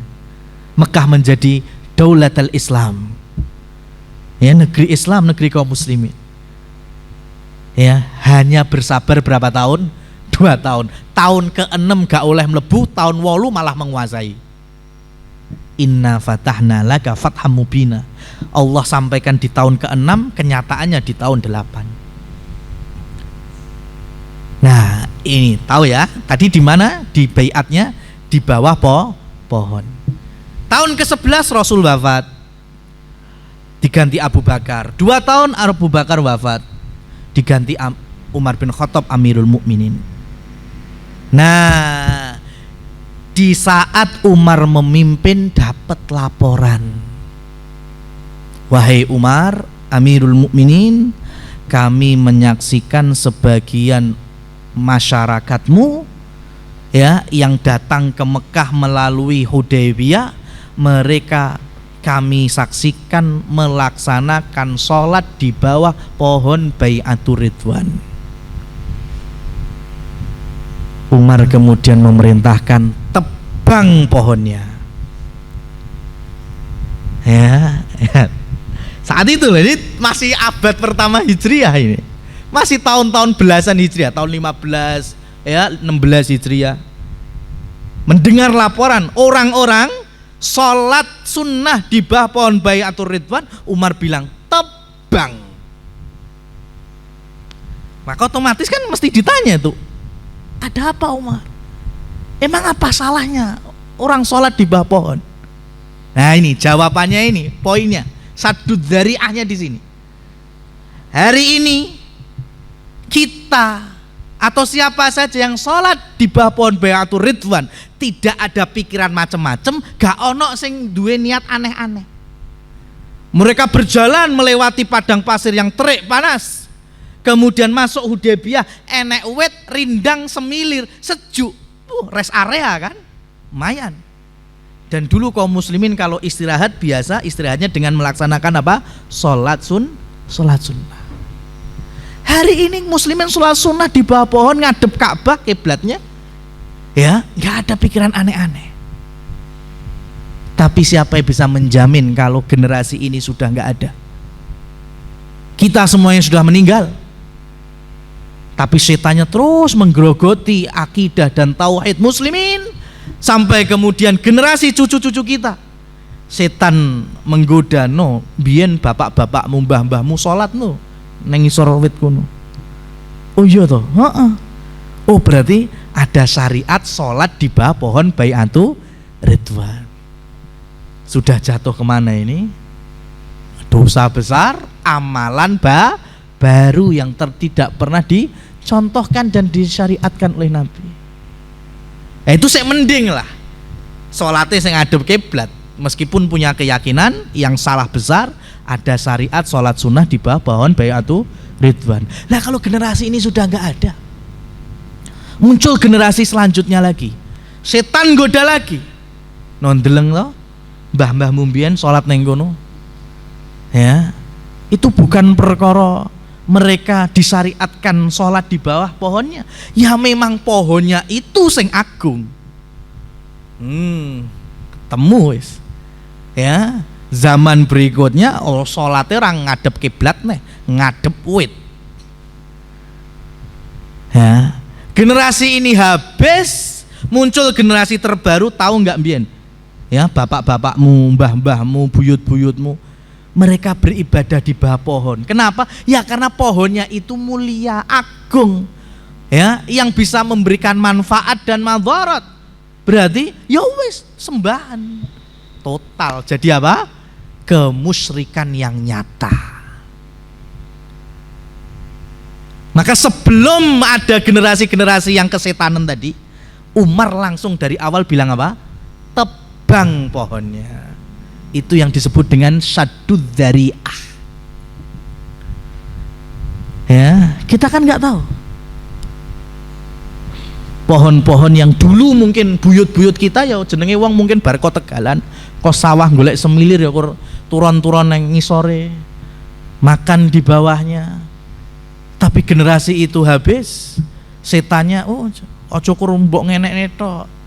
Ya, dipageri no sekitare. Ya kan? Generasi itu habis, kok mbok pageri tok emang dia apa? Dijadikan ritual di dalamnya. Dikrukupi neh mbek kain mori sisan wite. Akhirnya mulai ada tumbal demi tumbal dan lain seterusnya. Ada apa enggak? Ada. Itulah kenapa Umar dari awal sudah minta ditebang. Karena beliau khawatir kalau nanti ada pikiran yang aneh-aneh, yang macam-macam itu. Ya. Antum tahu kalau kita nyambangi Palagan Uhud tahun-tahun 2005 sampai 2010 itu kan di tempat yang dulu Rasul jatuh, terjerembab, berdarah-darah, terus dibopong sebagian sahabat, ditambani di cepitan bebatuan itu kalau kita tahun 2010 mengisor, itu kita duduk di tempat Rasul dulu jatuh, bisa loh Mas, bisa. Oh ini coro wis enek HP smartphone nih, selfie itu bisa ya, bukan kemudian menganjurkan selfie-nya, enggak. Artinya di tempat dulu Rasul jatuh, duduk berdarah-darah ke panah pipinya, itu kita megang tanahnya bisa. Sampai kapan? Ya sampai 2010 sampai sekarang ini. Dengan adanya sebagian muslimin oknum, saya nggak bilang semuanya, ada sebagian kalau berziarah ke Madinah, kemudian ke Uhud, di tempat medan Uhud dikasih tahu di sini dulu Rasul Shallallahu Alaihi Wasallam ya terpanah, sakit, macam-macam, berdarah-darah sampai ditambani. Neng kene to. Akhirnya satu jamaah njupuk sak tekem lemah. Digawa bali omah. Sing bakul soto rawon dijadikan jimat penglaris. Yo lek ketemu sak jamaah sak tekem, lek 10.000 jamaah apa rantek lemah Uhud itu. Ya enggak? Akhirnya kerajaan Saudi dapat laporan semacam ini, bekerja sama dengan para ulamanya, lahirlah fatwa kasih pembatas. Apa itu? Di pagar kawat. Akhirnya hari ini di tempat yang dulu Rasul berdarah-darah itu, kita hanya bisa menyaksikan dari jauh, nggak bisa tahu, ya, nggak bisa nyekel main. Tapi narasi beritanya, pemerintah Saudi Arabia telah merusak dan menjauhkan muslimin dari cagar sirah nabinya di medan Uhud. Sing gawe perkara sapa, sing disalani sapa, Mas. Itu yang disebut dengan syaddu dzari'ah. Rasul keluar dari Taif, dakwah ditolak, pulang ke Mekah. Di salah satu perjalanan pulang itu Rasul malah ditekani jin yang mau menerima dakwah beliau. Nah, sampai ada surat Al-Jin itu, qul uhiya ilayya annahu istama'a nafarun minal jinni, dan seterusnya. Maka setelah itu sebagai cagar sirah Nabi, kerajaan Saudi Arabia membuat memorium tempat tersebut dengan didirikannya masjid yang masyhur dengan istilah Masjid Jin. Karena sirahnya dulu disitulah jin mendengarkan dakwah Nabi, sebagian mereka masuk Islam. Tapi sebagian kaum muslimin ketika tahu itu masjid jin, pemahamannya, oh iki sing bangun masjidnya jin toh. Akhirnya bali neng kampungnya, kemudian istilah-istilah masjid tiban bermunculan. Perasaan wi gak ono bangunane, saiki kok wis kaya ngene, sapa sing bangun? Jin mambengi. Nah, sampai kapan terus kita beragama seperti ini? Dan lagi-lagi karena muslimin tahu di situ masjid jin, ya mereka ketika sholat di masjid jin punya keyakinan macam-macam. Iki mbiyen jin toh. Oh jin iki ngertine ngesengkai rezeki. Ya, sing iso diajak kerjasama dalam penglarisan, dalam jabatan dan seterusnya. Akhirnya lemai dijupui meneh. Lah ketemu 10.000 jamaah akhirnya itu ambles masjid jin itu. Maka kemudian kerajaan, pemerintah bekerja sama dengan ulama setempat, akhirnya keluarlah fatwa dan keputusan, ya, sampai hari ini masjid jin tertutup untuk umum. Tapi beritanya kerajaan pemerintahan Saudi telah melarang kaum muslimin untuk sholat di salah satu masjid di sekitar Mekah. Sing gawe perkara ki lho sapa? Sing disalahne sapa? Ya. Itu jamaah yang dirahmati Allah Subhanahu wa taala. Kekhawatiran kita ya kalau terjadi seperti itu, sudah berpikir sudah enggak rasional. Padahal tauhid itu sangat fitrah dan rasional. Itu riwayat pertama dari Umar bin Khattab melakukan saddud dzari'ah. Saya kasih riwayat kedua. Ketika penaklukan kota Tustar, saya sekarang masuk wilayah Iran. Tustar dulu masuk Persia besar dan rata-rata masyarakatnya Nasoro. Ketika muslimin mampu menaklukkan Tustar, mampu masuk, karena Tustar itu susah ditaklukkan, dikepung aja 1,5 tahun. Ketika masuk dan berperang, dilawan sama orang Tustar, muslimin itu perang sambil mikir, rada aneh. Kenapa?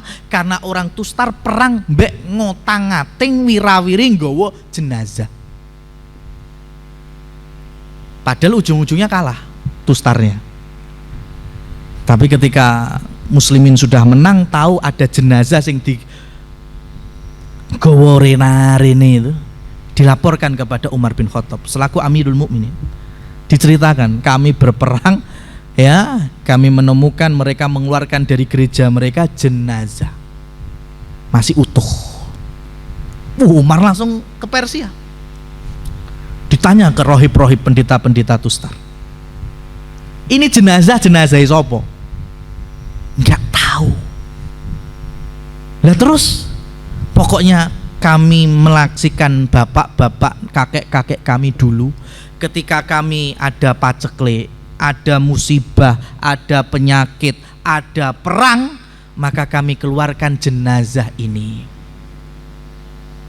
Biasanya sih paceklik berubah jadi subur, panen. Penyakit terangkat, musibah terangkat, perang menang. Lagi kok kalah, ya kan? Kemudian Umar tanya, bersama kalian sudah berapa lama ini jenazah? 300-an tahun. Umar kemudian memerintahkan buka jenazah ini, petinya dibuka. Ketika diangkat jenazahnya, ternyata di sekitar jenazah itu masih ada lembaran-lembaran Injil. Umar langsung ingat nubuahnya Rasul Shallallahu Alaihi Wasallam.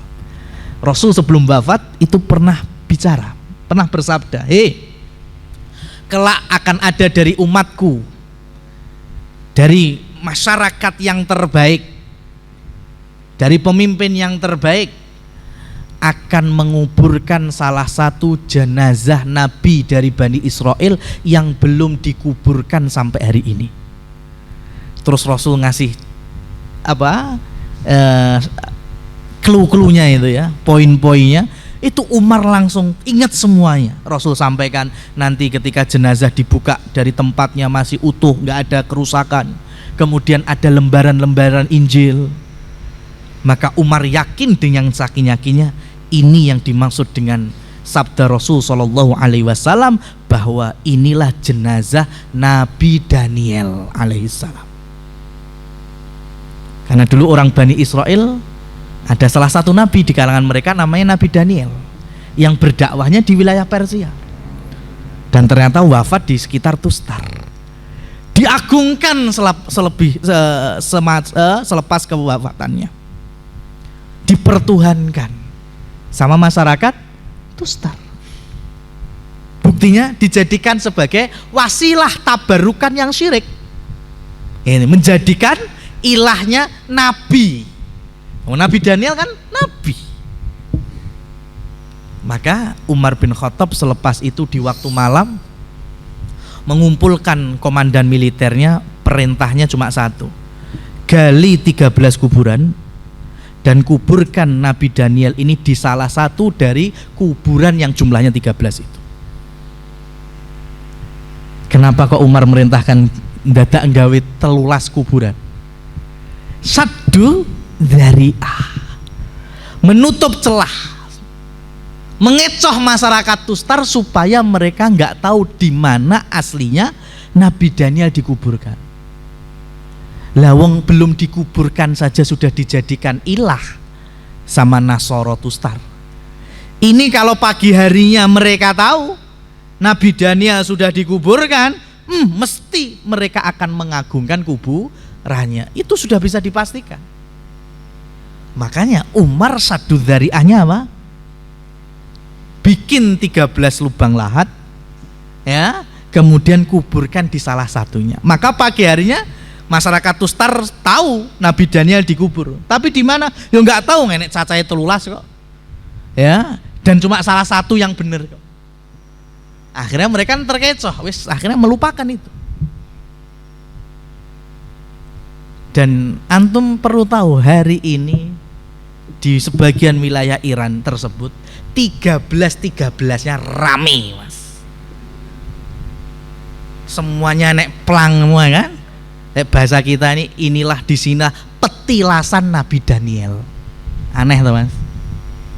Itu kapan Umar merintahkan bikin 13 kubur di salah satunya untuk mengecoh, biar akidah tauhidnya orang yang beriman itu nggak salah kaprah. Lah kok saiki kabeh rame, ya semuanya mengagungkan. Lah wong mesti rolase sing salah ya kan? Cuma satu yang di situ ada jasad atau jenazahnya Nabi Daniel. Sampai kapan terus kita seperti ini? Makanya kan ada cerita mbuh bener mbuh salah itu ya, Mas. Ini bisa diambil pelajarannya itu. Uang gua sampah sembarangan, neng kono. Uang akhirnya ya bikin warning kan, dilarang buang sampah di sini. Ya, gak direken, kebak sampah neng kono, diganti. Ya, buang sampah di sini sama dengan anjing galak. Gak ngaruh, tetep wae diguak neng kono. Ya, ganti meneh. Buang sampah di sini sakit gak sembuh-sembuh. Blas gak direken, Mas. Orang wis gak ngrungokne. Ya, sampai buang sampah di sini denda berapa ratus ribu. Gak ngereken. Akhirnya diresiki wae kuwi. Ya, sampai resik kemudian dibikin gundukan sebagaimana gundukan kuburan, dikai maisan, baru kemudian kasih plang kuburan keramat. Resik bar kuwi, Mas. Gak ono sing guak neh. Lah terus mosok kita bertauhid sampai koyong ini terus. Apa aja pokoknya kaitannya dengan kuburan, doa kuburan, ngaji di kuburan. Sampai kita lebih tidak mementingkan dan mengilmui nikmat dan azab kubur. Padahal itu yang lebih penting daripada hanya kuburan. Lawang insya Allah ini kan nggak jauh lah rata-rata jamaah dengan kami yang dulu masa kecil kan masih kena pendidikan yang huak. Ojo duding-duding kuburan ini, gue balik loh. Ya, gue raiso ngene neh yang tadi merasakan Mas ya. Ya itu mosok kita ya tumbuh beragama dengan mitos klenik. Makanya memahami la ilaha illallah dengan pemahaman yang benar itu sangat penting, karena banyak yang menjadi korban demikian. Mereka mengucapkan la ilaha illallah tetapi ternyata masih mempertuhankan mursalin, sebagian para nabi ya, bahkan Nabi Muhammad SAW. Wa minal malaika hatta Jibril, bahkan sampai malaikat sekelas Jibril pun fadlan an ghairihim minal anbiya was sholihin. Ya, apalagi dari selain mereka yang bukan dari para nabi rasul, bukan dari orang-orang soleh, ya malah kemudian dijadikan sebagai ilah. Fa na'udzubillahi min dzalik. Ini jamaah yang dirahmati Allah Subhanahu wa taala. Maka ketika kita sudah bisa memahami dengan baik nafiyun, yaitu meniadakan, ya tadi, baru kemudian wa isbatuha lillahi azza wa jalla, baru kemudian kita mengokohkan hati, lisan, semua dari anggota tubuh kita gunakan ibadah hanya kepada Allah. Ya, kita gunakan amal ibadah sesuai dengan yang dimaui Allah, dicontohkan melalui Rasulnya gitu. Ya, jangan kemakan dengan atau jangan tersinggung dengan ucapan dikit-dikit kok gak oleh, dikit-dikit dikatakan bid'ah. Loh, bukan dikit-dikit, wakeh pancen sing bid'ah, ora mung titik-titik. Ya kan? Wakeh. Itu makanya kita luruskan. Lah wong dari habis sholat wae lho, kita diminta untuk istighfar, astagfirullah, astagfirullah, astagfirullah, Allahumma antas salam. Ini yang dicontohkan. Kurang marem, astagfirullahaladzim, astagfirullahaladzim. Jadi bener apa keliru? Keliru bar sholat, Mas. Itu pun masih zikir. Tapi kalau tidak pernah dikenal atau Rasul tidak mencontohkan, ya sudah, berarti kita menjauhi karena ada perintah atau ada larangannya. Apalagi yang bukan ibadah tapi sudah disebut sebagai amal ibadah. Ini tadi kan masih ibadah.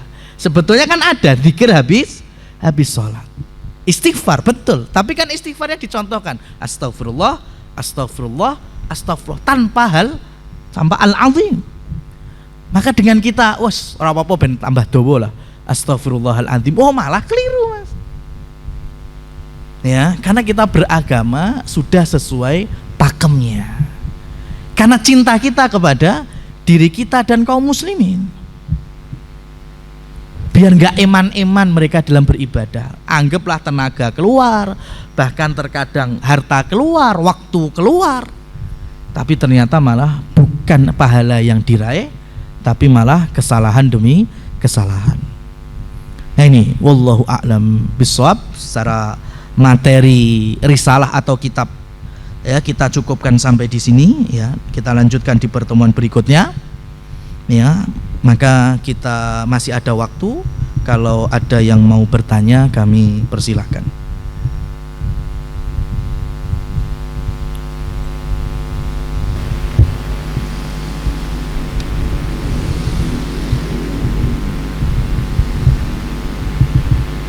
Monggo, Mas.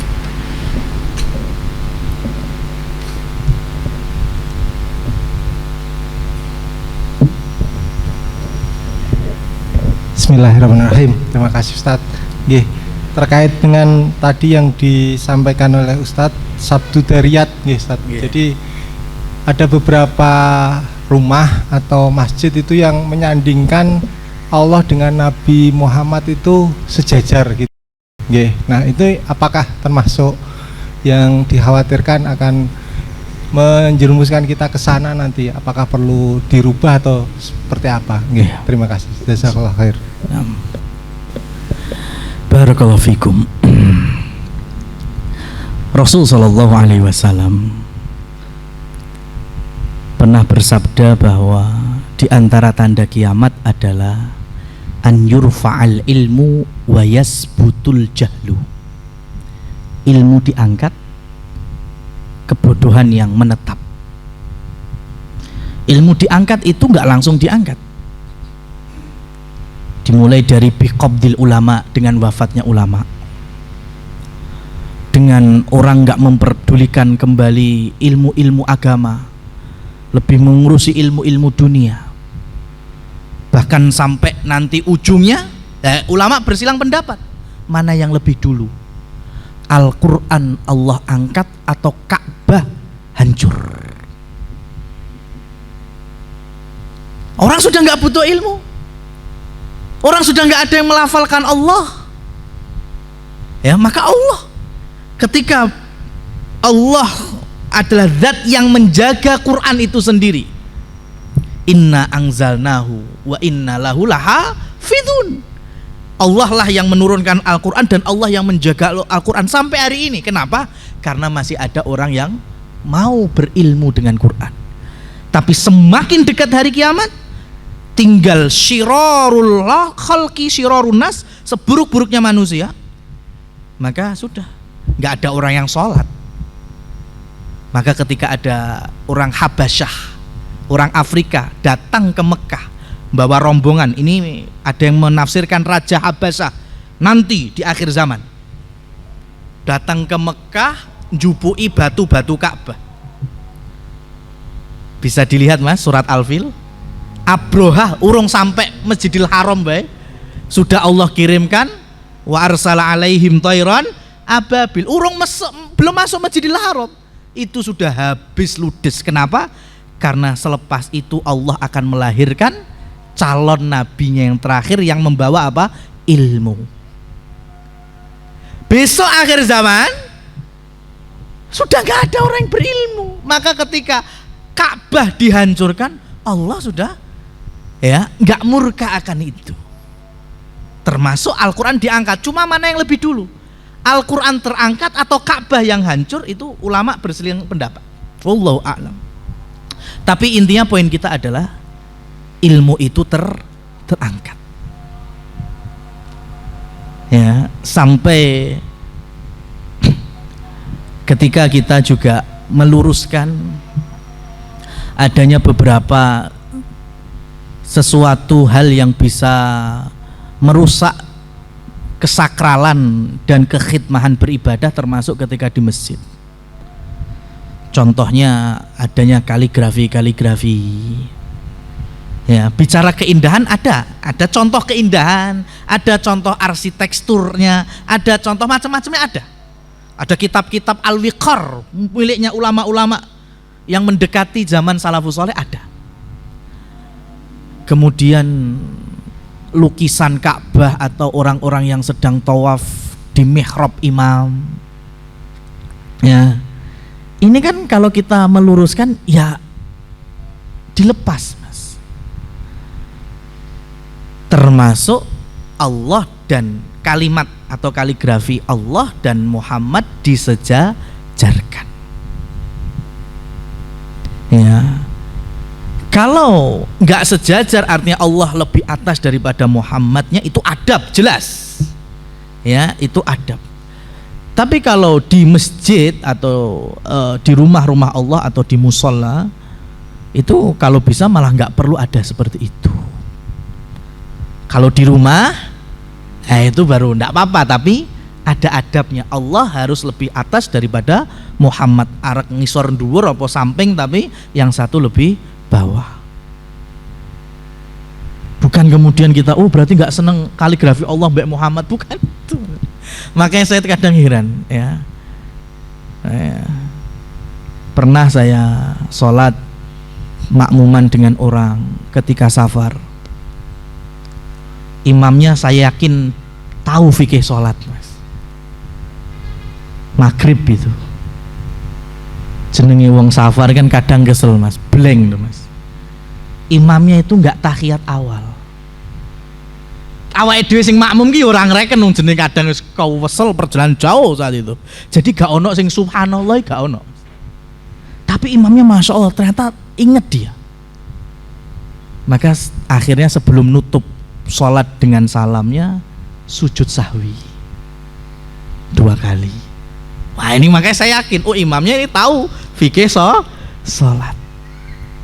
Selesai assalamualaikum. Saya bangkit lagi mau melanjutkan perjalanan, ditepuk mbak wong, Mas ini mau imami kelompok apa? Kayak si wong Sunda, Mas, imam ayak-ayak, wae kelompok sesat apa lagi ini? Sholat kok ditutup dengan sujud 2 kali. Saya kan jadi bingung, iki sing goblok sopo, sing jahil sopo. Kenapa? Karena saya yakin imamnya ini lebih paham fikih sholat daripada sing menilai kalau imamnya ahli kebatilan, imamnya sing sesat. Kita ini ada di posisi itu hari ini, Mas.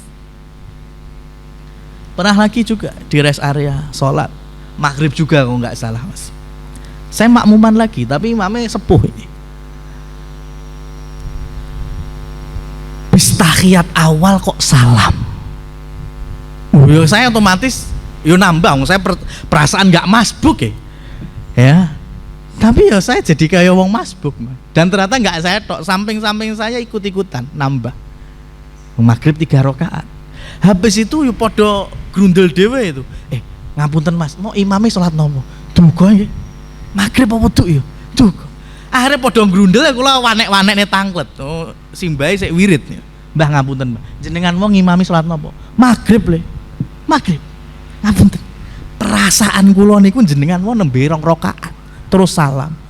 Loh. Bocah saiki ora mudeng ya. Gak sinau, jenenge wong kuwi lek safar musafir kuwi salate oleh dikosor dadi 2 rakaat. Saya juga ngeluh dhewe to.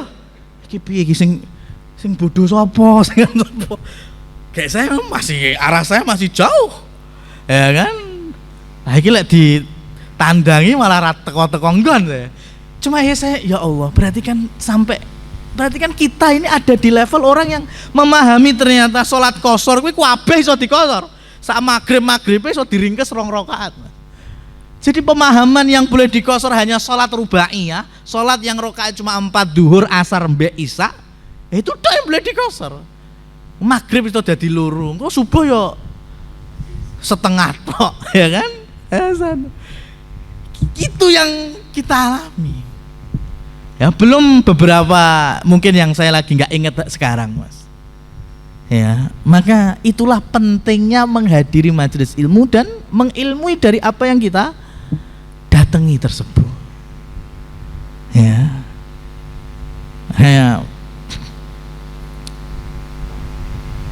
Kalau kita belajar iman sampai azab kubur, perkara-perkara gaib, surga neraka, hari akhir, kiamat, itu referensinya apa, Mas?